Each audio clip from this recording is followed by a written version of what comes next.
Saudi അറേബ്യയും യമനിലെ Houthi വിമതരും തമ്മിൽ വർഷങ്ങളായി നിലനിന്നിരുന്ന താത്കാലിക ശാന്തതയ്ക്ക് വിരാമം വിട്ടുകൊണ്ട് പശ്ചിമേഷ്യയിൽ വീണ്ടും വൻ യുദ്ധഭീതി ഉയരുകയാണ്. യമൻ അതിർത്തിയോട് ചേർന്ന് കിടക്കുന്ന സൗദിയിലെ തന്ത്രപ്രധാനമായ നജ്റാൻ പ്രാദേശിക വിമാനത്താവളത്തിന് നേരെയുണ്ടായ ഡ്രോൺ ആക്രമണം ഇരു വിഭാഗങ്ങളും തമ്മിലുള്ള പോരാട്ടം അതിരൂക്ഷമായ ഘട്ടത്തിലേക്ക് കടന്നതിന്റെ വ്യക്തമായ സൂചനയാണ് നൽകുന്നത്. മേഖലയിലെ സുരക്ഷാ സമവാക്യങ്ങളെ ആകെ മാറ്റിമറിക്കാൻ പോകുന്ന രീതിയിലാണ് പുതിയ സൈനിക നീക്കം വിലയിരുത്തപ്പെടുന്നത്. ആക്രമണത്തിൽ വിമാനത്താവളത്തിലെ പ്രധാന റഡാർ സംവിധാനത്തിന് ഗുരുതരമായ കേടുപാടുകൾ സംഭവിച്ചതായി അന്താരാഷ്ട്ര വാർത്താ ഏജൻസിയായ AFP റിപ്പോർട്ട് ചെയ്യുന്നുണ്ട്. ഇതിനെ തുടർന്ന് വിമാനത്താവളത്തിന്റെ പ്രവർത്തനം അനിശ്ചിതകാലത്തേക്ക് പൂർണ്ണമായി നിർത്തിവെക്കേണ്ടി വന്നു.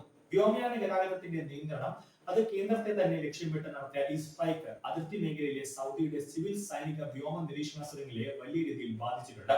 റഡാർ തകർന്നതോടെ റൺവേയിലേക്കുള്ള വിമാനങ്ങളുടെ ലാൻഡിംഗ് ടേക്ക് ഓഫ് നടപടികളും സുരക്ഷിതമല്ലെന്ന വിലയിരുത്തലാണ് അധികൃതർ സർവീസുകൾ നിർത്തിവെച്ചത്. വാണിജ്യ വിമാനങ്ങൾക്ക് പുറമെ സൈനിക നീക്കങ്ങൾക്കും ഉപയോഗിച്ചിരുന്ന പ്രധാന കേന്ദ്രത്തിൽ സർവീസുകൾ പെട്ടെന്ന് റദ്ദാക്കിയത് വലിയ പ്രതിസന്ധിയാണ് സൃഷ്ടിച്ചിരിക്കുന്നത്. മുൻകൂട്ടി ആസൂത്രണം ചെയ്ത കൃത്യമായ ലക്ഷ്യത്തോടെയായിരുന്നു ആക്രമണമെന്നാണ് പ്രാഥമികമായ നിഗമനം. ആക്രമണത്തിന്റെ ഉത്തരവാദിത്തം തങ്ങൾ ഏറ്റെടുക്കുന്നതായി യമനിലെ ഹൂതി വക്താക്കൾ ഔദ്യോഗികമായി വ്യക്തമാക്കിയിട്ടുണ്ട്. നജ്റാൻ എയർപോർട്ടിലെ അതീവ സംവേദനക്ഷമതയുള്ള സൈനിക സാങ്കേതിക ലക്ഷ്യസ്ഥാനത്തെയാണ് തങ്ങൾ ആക്രമിച്ചതെന്ന് അവർ അവകാശപ്പെടുന്നു. സൗദി വ്യോമസേന യമൻ വ്യോമാതിർത്തി ലംഘിച്ച് നടത്തിയ ഡ്രോൺ ആക്രമണങ്ങൾക്കും ലംഘനങ്ങൾക്കുമുള്ള തിരിച്ചടിയാണ് ഈ നീക്കമെന്നാണ് ഹൂതികളുടെ വാദം. എന്നാൽ നജ്റാൻ വിമാനത്താവളത്തിലുണ്ടായ ആക്രമണത്തെക്കുറിച്ചോ റഡാർ തകർത്തതിനെ കുറിച്ചോ സൗദി അറേബ്യൻ ഭരണകൂടമോ ഔദ്യോഗിക മാധ്യമങ്ങളോ ഇതുവരെ പ്രതികരണമൊന്നും നടത്തിയിട്ടില്ല. തന്ത്രപ്രധാന മേഖലകളിൽ ഉണ്ടാകുന്ന സുരക്ഷാ വീഴ്ചകൾ പുറത്തുവിടാതിരിക്കുക എന്ന നയതന്ത്ര സമീപനമാണ് റിയാദ് ഇപ്പോഴും സ്വീകരിക്കുന്നത്. ആഭ്യന്തരമായി ഭീതി പടരുന്നത് തടയാനും സമ്പദ് വ്യവസ്ഥയെ ബാധിക്കാതിരിക്കാനും ഇത്തരം വിവരങ്ങളിൽ സൗദി കർശന നിയന്ത്രണം പുലർത്താറുണ്ട്. ഭൂമിശാസ്ത്രപരമായി യമൻ അതിർത്തിയോട് തൊട്ടടുത്ത് സ്ഥിതി ചെയ്യുന്ന നജ്റാൻ സൗദിയുടെ പ്രതിരോധ നിരയിൽ ഏറ്റവും പ്രാധാന്യമുള്ള നഗരങ്ങളിൽ ഒന്നാണ്. യമനിലെ വടക്കൻ മേഖലകളിൽ നിന്നുള്ള കടന്നുകയറ്റങ്ങളെ ചെറുക്കാനും അതിർത്തി സുരക്ഷ ഉറപ്പാക്കാനും റിയാദ് പ്രധാനമായും ആശ്രയിച്ചിരുന്നത് നജ്റാനിലെ സൈനിക വിന്യാസത്തെയായിരുന്നു. അത്തരമൊരു നഗരത്തിലെ വിമാനത്താവളത്തിനുള്ളിലേക്ക് ഡ്രോൺ തുളച്ചു കയറിയത് സൗദിയുടെ വ്യോമ പ്രതിരോധ സംവിധാനങ്ങൾക്ക് വലിയ വെല്ലുവിളിയാണ് ഉയർന്നത്. കഴിഞ്ഞ കുറച്ചു വർഷങ്ങളായി ഇരു ഭാഗവും തമ്മിൽ തുറന്നു വന്ന അതിർത്തി കടന്നുള്ള ആക്രമണങ്ങളുടെ താത്കാലിക ശമനമാണ് ഈ സംഭവത്തോടെ പൂർണ്ണമായി തകർന്നടിഞ്ഞിരിക്കുന്നത്.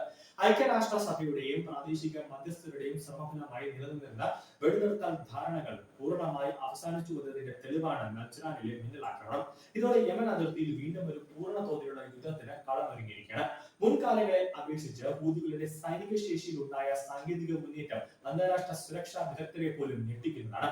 സാധാരണ റോക്കറ്റുകളിൽ നിന്ന് തുടങ്ങി കൃത്യമായ ലക്ഷ്യസ്ഥാനങ്ങൾ കണ്ടെത്തി ആക്രമിക്കാൻ ശേഷിയുള്ള അത്യാധുനിക അറ്റാക്ക് ഡ്രോണുകളിലേക്കും ഗൈഡഡ് ബാലിസ്റ്റിക് മിസൈലുകളിലേക്കും ഹൂതികൾ മാറിയിരിക്കുന്നു. സൗദിയുടെ പേട്രിയറ്റ് മിസൈൽ പ്രതിരോധ സംവിധാനങ്ങളെ വെട്ടിച്ച് അതിർത്തിക്കുള്ളിലെ നിർണായക കേന്ദ്രങ്ങൾ തകർക്കാൻ അവർക്കാകുന്നത് ഈ സാങ്കേതിക വളർച്ച കൊണ്ടാണ്. സൗദി അറേബ്യൻ കീഴാവകാശി Mohammed bin Salman al Saud ആവിഷ്കരിച്ച വിഷൻ 2030 പദ്ധതികൾക്ക് ഇത്തരം ആക്രമണങ്ങൾ വലിയ ഭീഷണിയാണ് ഉയർത്തുന്നത്. രാജ്യത്തെ എണ്ണ ഇതര വരുമാന മാർഗങ്ങളിലേക്ക് നയിക്കാനും വിദേശ നിക്ഷേപങ്ങളെയും വിനോദസഞ്ചാരികളെയും ആകർഷിക്കാനും സൗദി ഒരു തീവ്രമായ ശ്രമം നടത്തുന്നതിനിടയിലാണ് സ്വന്തം അതിർത്തിക്കുള്ളിൽ സുരക്ഷാ ഭീഷണി ഉയരുന്നത്. വിമാനത്താവളങ്ങൾ പോലെയുള്ള അടിസ്ഥാന സൗകര്യങ്ങൾ തകരുന്നത് വിദേശ നിക്ഷേപകരുടെ ആത്മവിശ്വാസത്തെ ദോഷകരമായി ബാധിച്ചേക്കാം. അതിർത്തി നഗരങ്ങളിലെ ഗതാഗത സംവിധാനങ്ങളും ഊർജ്ജ കേന്ദ്രങ്ങളും സുരക്ഷിതമല്ലെന്ന സന്ദേശം പരക്കുന്നത് സൗദിക്ക് സാമ്പത്തികമായും രാഷ്ട്രീയമായും വലിയ തിരിച്ചടിയാണ്. മുമ്പ് അരാംകോയുടെ എണ്ണ ശുദ്ധീകരണശാലകൾക്ക് നേരെ ഉണ്ടായ ആക്രമണങ്ങൾക്ക് സമാനമായ സാഹചര്യം വീണ്ടും ഉയർന്നു വരുമോ എന്ന ആശങ്ക അന്താരാഷ്ട്ര ഊർജ്ജ വിപണിയിലും പടരുന്നുണ്ട്. ഇത് ക്രൂഡ് ഓയിൽ വിലയിലും വ്യതിയാനങ്ങൾ ഉണ്ടാകാൻ സാധ്യതയുണ്ട്. ഇറാൻ നൽകുന്ന സാങ്കേതികവും സൈനികവുമായ പിന്തുണയാണ് ഹൂതികളുടെ ഈ തുടർച്ചയായ കരുത്തിന് പിന്നിലെന്നാണ് പാശ്ചാത്യ ശക്തികളും സൗദികളും കുറ്റപ്പെടുത്തുന്നത്. പശ്ചിമേഷ്യൻ മേഖലയിൽ ഇസ്രായേൽ പലസ്തീൻ സംഘർഷവും റെഡ് സീയിലെ കപ്പലുകൾക്ക് നേരെയുള്ള ആക്രമണങ്ങളും കൊടുമ്പിരി കൊള്ളുന്ന സാഹചര്യത്തിൽ സൗദിക്കെതിരെയുള്ള ഹൂതികളുടെ ഈ നീക്കം മേഖലയിലെ പ്രോക്സി യുദ്ധങ്ങളെ ആഘാതം വർദ്ധിപ്പിക്കുന്നു. യമനിലെ ദീർഘകാല മാനുഷിക പ്രതിസന്ധികൾക്ക് പരിഹാരം കാണാൻ ലക്ഷ്യമിട്ട് നടന്നുവന്ന ചർച്ചകൾക്ക് ഈ ആക്രമണം തിരിച്ചടിയാകും. സമാധാന ചർച്ചകളിൽ തങ്ങളുടെ മേൽക്കൈ ഉറപ്പിക്കാനും സൗദിയോട് കൂടുതൽ വിട്ടുവീഴ്ചകൾ ആവശ്യപ്പെടാനും ലക്ഷ്യമിട്ടാണ് ഹൂതികൾ ഇത്തരമൊരു തന്ത്രപ്രധാന ആക്രമണം നടത്തിയെന്ന് നിരീക്ഷിക്കപ്പെടുന്നുണ്ട്. സമാധാന പാതയിൽ നിന്ന് മാറി വീണ്ടും ആക്രമണങ്ങളുടെ വഴിയിലേക്ക് ഇരു വിഭാഗവും കടക്കുകയാണ്. സംഭവത്തെ തുടർന്ന് Saudi Arabian Royal Air Defence Force അതിർത്തിയിലുടനീളം ജാഗ്രതാ നിർദ്ദേശം നൽകിയിട്ടുണ്ട്. അമേരിക്ക ഉൾപ്പെടെയുള്ള സഖ്യരാജ്യങ്ങളിൽ നിന്ന് വാങ്ങിയ അത്യാധുനിക വ്യോമ പ്രതിരോധ സംവിധാനങ്ങൾ കൂടുതൽ കാര്യക്ഷമമായി പുനഃക്രമീകരിക്കാൻ റിയാദ് നിർബന്ധിതരായിരിക്കുകയാണ്. വരും ദിവസങ്ങളിൽ യമനിലെ ഹൂതി കേന്ദ്രങ്ങൾ ലക്ഷ്യമിട്ട് സൗദി സഖ്യസേന ശക്തമായ വ്യോമാക്രമണം നടത്താനുള്ള സാധ്യതയും തള്ളിക്കളയാനാകില്ല. സിവിൽ വ്യോമന രംഗത്ത് ഈ ആക്രമണം വലിയ ആശങ്ക വിതച്ചിട്ടുണ്ട്. സൗദിയുടെ തെക്കൻ വ്യോമാതിർത്തിയിലൂടെ കടന്നുപോകുന്ന പല അന്താരാഷ്ട്ര വിമാന സർവീസുകളും റൂട്ട് മാറ്റാനോ കൂടുതൽ ജാഗ്രത പാലിക്കാനോ നിർബന്ധിതരാകുന്നു.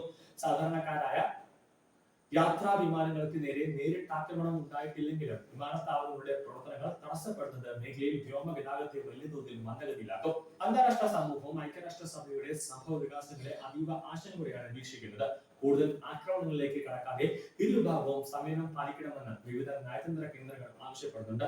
എന്നാൽ തങ്ങളുടെ ആഭ്യന്തര സുരക്ഷയും വ്യോമാതിർത്തിയുടെ പരമാധികാരവും സംരക്ഷിക്കാൻ ഏതറ്റം വരെയും പോകുമെന്ന നിലപാടിലാണ് സൗദി ഭരണകൂടം. റെഡ് സീ സന്ദർഭവും അതോടൊപ്പം തന്നെ ബാബ് അൽ മന്ദബ് കടലിടുക്കിലെ സുരക്ഷാ ഭീഷണികളും നജ്റാനിലെ ആക്രമണവുമായി നേരിട്ട് ബന്ധപ്പെട്ടിരിക്കുന്നു. കടലിലും കരയിലും ഒരേ സമയം തങ്ങളുടെ ആക്രമണ ശേഷി തെളിയിക്കുക വഴി മേഖലയിലെ പ്രധാന ശക്തിയാണെന്ന് വരുത്തി തീർക്കാനാണ് ഹൂതി പ്രസ്ഥാനം ശ്രമിക്കുന്നത്. ഇത് പശ്ചിമേഷ്യയിലെ ശക്തി സമവാക്യങ്ങളെ വലിയ മാറ്റങ്ങൾക്ക് വഴിവെക്കും. വരും ദിവസങ്ങളിൽ സൗദി അറേബ്യ സ്വീകരിക്കുന്ന സൈനികവും തന്ത്രപരവുമായ നിലപാടുകൾ പശ്ചിമേഷ്യയുടെ ഭാവി സുരക്ഷയിൽ നിർണായകമാകും. തിരിച്ചടിക്ക് സൗദി തയ്യാറായാൽ അത് യമനിൽ വീണ്ടും ഒരു രൂക്ഷിതമായ പോരാട്ടത്തിന് തിരികൊടുത്തു. അല്ലാത്തപക്ഷം അതിർത്തി സുരക്ഷയിലെ വീഴ്ചകൾ പരിഹരിക്കാൻ സൗദിക്ക് വലിയ തുക മാറ്റി വെക്കേണ്ടി വരും. ഏതായാലും നജ്റാൻ എയർപോർട്ടിന് നേരെയുണ്ടായ സ്ട്രൈക്ക് പശ്ചിമേഷ്യൻ സംഘർഷത്തിന്റെ അടുത്ത അധ്യായത്തിന് തുറക്കമിട്ടിരിക്കുകയാണ്.